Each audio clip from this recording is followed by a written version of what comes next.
Samuel Harper had lived 50 long years on the same stretch of farmland his father had left him, and though the soil was rich and the seasons turned faithfully, his life was marked more by silence than abundance. Each morning he rose before the sun, pulling on the same faded overalls, stepping into boots worn from decades of labor, and heading out to tend to the animals that depended on him. The cows lowed at his arrival, the chickens clucked hungrily, and the horses stamped their hooves in the stable, but beyond these creatures there was no voice to greet him, no gentle laughter over coffee, no warm body waiting when the day ended. Samuel's neighbors called him reliable, a man of integrity, the kind of farmer who could be counted on when fences needed fixing or storms threatened to flatten the crops, yet behind their respectful nods and kind words was the unspoken truth. They saw him as a solitary figure, a man who never married, never courted, never had a family. In his youth, he had told himself there was time, that one day he would meet a woman who looked past his awkwardness and quiet nature, but the years slipped away in a blur of planting, harvesting, and repairing the farmhouse that groaned with age. Sometimes, in the stillness of night, when the only sound was the creak of the old rafters or the wind whispering against the windows, Samuel would lie awake and imagine what it might feel like to hold someone, to know the simple intimacy of sharing a bed, or the joy of children running across the yard. But dawn always broke, the routine always returned, and he folded those longings away like a letter never sent. Loneliness became as much a part of him as the calluses on his hands or the sunburn etched into his skin, and though he bore it with quiet dignity, there were moments when it threatened to crush him. That autumn, as the fields turned golden and the market bustled with villagers stocking up for winter, Samuel noticed her, Margaret Whitmore, the widow who had recently moved back into the cottage her parents once owned on the edge of town. She carried herself with a grace that spoke of resilience, her dark shawl wrapped tightly around her shoulders, her eyes shadowed with sorrow yet softened by kindness. When Samuel offered to help her lift a heavy basket of apples onto her stall, she smiled faintly, thanking him in a voice that was both weary and warm, a voice that lingered in his mind long after he returned home. He replayed that moment over and over while sitting by the fire in his empty farmhouse, realizing with a jolt that for the first time in years, something inside him stirred, something tender, something restless, something like hope. The weeks that followed seemed to pull Samuel and Margaret into each other's orbit in ways neither could have planned, as though the quiet rhythm of the countryside had conspired to bring their paths together again and again. Sometimes he would catch sight of her in the market, her basket brimming with vegetables and her face partly hidden beneath a scarf. Other times she walked along the dirt lane at dusk, the fading light painting her in a silhouette of solitude that mirrored his own, and once, on a particularly gray afternoon when Samuel's old cart broke down on the road just outside town, it was Margaret who appeared, umbrella in hand, standing beside him without fuss as the rain pelted down, offering the kind of steady presence he had not known since his mother passed away decades earlier. They spoke then, truly spoke, not just the polite greetings of neighbors but words that revealed slivers of themselves, how she missed her late husband yet found comfort in returning to familiar ground, how Samuel had never strayed from his farm because it felt like both a duty and a prison, how both had endured nights that stretched too long in the company of silence.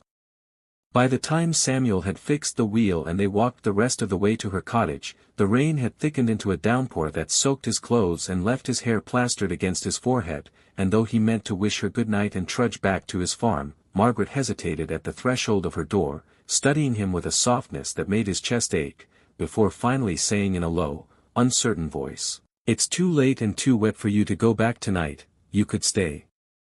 here, if you'd like. There's a spare room." The words seemed to hang between them heavier than the rain, and Samuel, who had faced blizzards, floods, and years of grueling labor without flinching, suddenly felt his heart hammer in a way he had never experienced, for what she offered was not merely a dry place to rest but an opening into a life he had long convinced himself was beyond reach. His instinct was to decline, to protect himself from the vulnerability of wanting more than kindness, yet something in Margaret's eyes, a flicker of loneliness, of yearning for company as much as he did, broke through the wall he had built around his heart, and so, with a nervous nod, he stepped inside her cottage. The warmth of the fire, the smell of bread still lingering from supper, the gentle ticking of a clock on the mantel, all of it wrapped around him like a forgotten dream, and as he sat by the hearth while Margaret fetched him dry clothes and a blanket, Samuel realized that for the first time in 50 years, he did not feel like a man merely enduring the world, but like someone on the edge of discovering it anew. That night in Margaret's cottage, Samuel lay awake in the small spare room she had prepared for him, staring at the low wooden ceiling while the storm battered the shutters outside, his body dry and warm for the first time that day yet his mind restless, turning over thoughts he could hardly put into words. He could hear faint sounds through the walls. The creak of floorboards as she moved about, the soft clang of the kettle being set aside, and later, the quiet settling of a woman trying to find sleep in her own solitude, and those sounds pierced him with a strange sweetness, for in all his years the nights had been filled only with silence or the hollow echo of the wind across empty rooms. His heart thudded in his chest like it belonged to a much younger man, nervous, uncertain, yet alive in a way he hadn't thought possible, and he wondered if Margaret, in her own room, felt any of the same stirrings.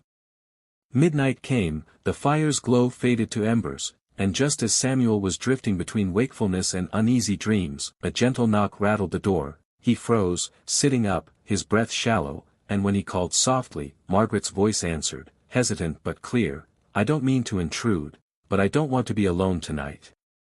She stood in the doorway holding a lantern, her nightgown plain but graceful, her hair loose around her shoulders, her eyes uncertain yet filled with a courage born of longing, and for a moment Samuel's tongue failed him, his whole being caught between decades of practiced restraint and the raw hunger of a soul that had never been touched by love.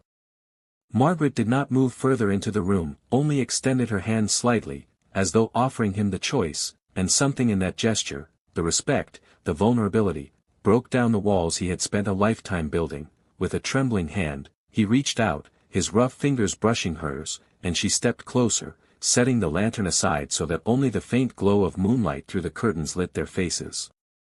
Samuel felt awkward, clumsy, as though his body were too big, his hands too coarse, but Margaret silenced his fumbling with a soft smile, pressing her palm against his cheek, and in that touch he felt not pity or judgment but acceptance, the kind that said she, too, was starved for closeness, that she wanted not perfection but companionship. They spoke little, for words would have been too fragile to hold the weight of what they felt, and as the storm raged outside, they found in each other a warmth that no fire could match. That night, Samuel learned not just what it meant to share a bed, but what it meant to open his heart. He discovered that intimacy was not something to be feared or avoided, but a quiet miracle, a healing of wounds neither had dared to admit were there. And when dawn finally broke, casting gold across the cottage floor, Samuel knew he had crossed a threshold from which there was no return, yet he welcomed it, for he had found in Margaret not just comfort for a single night, but the possibility of a life he thought forever denied to him.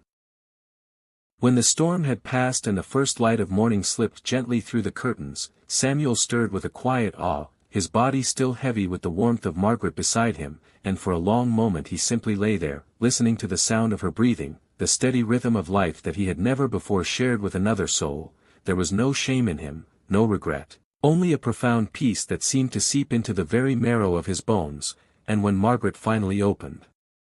her eyes and met his gaze with a shy but genuine smile, Samuel felt something awaken in him that he had thought buried forever, the certainty that love was not just for the young, not just for the bold, but also for those who had waited half a lifetime in quiet longing. They rose slowly, as if neither wanted to break the fragile spell of the night, and Margaret brewed tea while Samuel sat at her small kitchen table, watching her move with the ease of someone who had lived alone long enough to carry her solitude with grace, yet was now daring to let it go. They spoke little, but the silences between them were no longer empty, they were full, filled with understanding, with the unspoken promise that what had begun in the storm was not a fleeting mistake but the start of something new.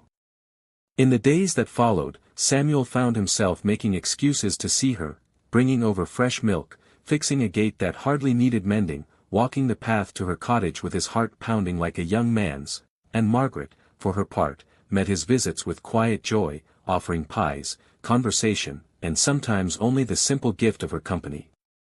The townsfolk soon noticed the change in him, how the farmer who had always been solitary now smiled more easily, stood a little taller, even laughed on occasion, and whispers spread in the market that perhaps the widow and the bachelor had found comfort in each other, though neither Samuel nor Margaret paid much mind to gossip.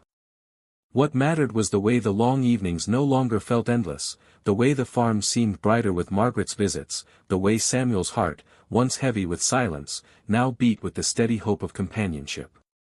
When autumn reached its peak and Samuel stood in his field surrounded by golden wheat ready for harvest, he realized that for all the years he had poured his strength into coaxing life from the soil, this was the first season he truly understood what it meant to reap abundance, for in Margaret's presence he had harvested not just love but renewal, the promise that even in the later chapters of life, the heart could still bloom.